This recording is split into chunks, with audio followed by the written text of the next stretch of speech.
stability, and also glorify God for his mercies on the nation and the people, as well as for keeping citizens together, while recognizing God's sovereignty over the land, even in the trying times.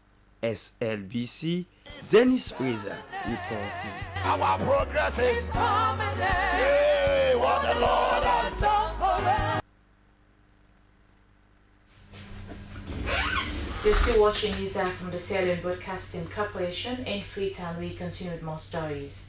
Ambassador Alhaji Mamadou Koma and staff of the Sierra Leone Embassy in Morocco have organized prayer for the country at the embassy's residence following the President's Bureau's call for special prayers across the country to deepening national consciousness and cohesion in Sierra Leone. The embassy extended an invitation to all Sierra Leoneans in Morocco, including students, to come together and pray for the nation. Sheikh Abdul Ghani offered the Muslim prayers, while Pastor Ansumana Ayub offered the Christian prayers for the people of Sierra Leone and the country as a whole. As the nation marks its 64th independence anniversary, Ambassador Kurma extends an inspiring message to Sierra Leoneans in Morocco, at home and abroad, calling for unity, love, oneness, and national consciousness and cohesion in Sierra Leone. Also, as part of activities marking Sierra Leone's 64th independence anniversary, the Sierra Leone Maritime Administration, in collaboration with Orange Sierra Leone, has embarked on a major beach cleaning exercise along the Lumley and Aberdeen beaches. The initiative, which also serves as a key activity in promoting the 2025 ecotourism campaign, saw dozens of volunteers, staff, and environmental advocates coming together to clean the popular coastal areas. Jonathan Turner reports.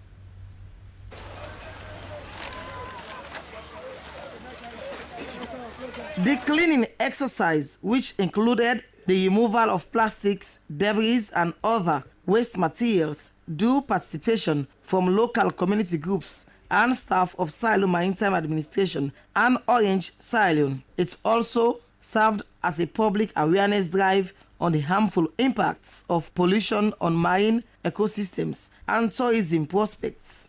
Even from this debris, you can actually get recycled plastics. There are companies currently who are out there buying these plastics. So we are looking at the possibility of engaging youth, give them some money, pay them, put them on salary. They can clean. Then, whilst they are cleaning, or when they clean, that debris can now be, segmented into plastics and waste. And then those plastics that can be recycled, they can recycle them. That will bring income. That will bring revenue for them, and then in turn, it will now ripple down to, their families, the economy itself.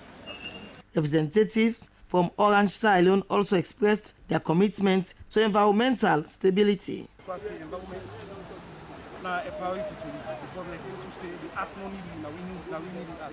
So it's high time we go there and protect the art. If we not protect them, we will find our way now to own detriment. Last year again, 2024, we planted 10,000 trees with the Ministry of Environment.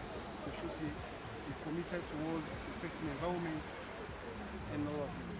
Organizers hope that such activities will not only celebrate Sierra Leone's independence, but also spark a nationwide commitment to environmental stewardship. SLBC News, Jonathan Turner reporting.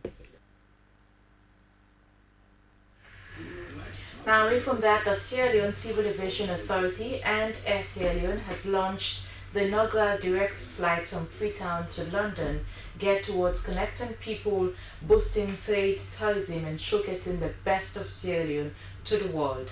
As Nandoa Tonka reports, the inaugural direct flight to London was said to be a major milestone for Sierra Leone's aviation sector.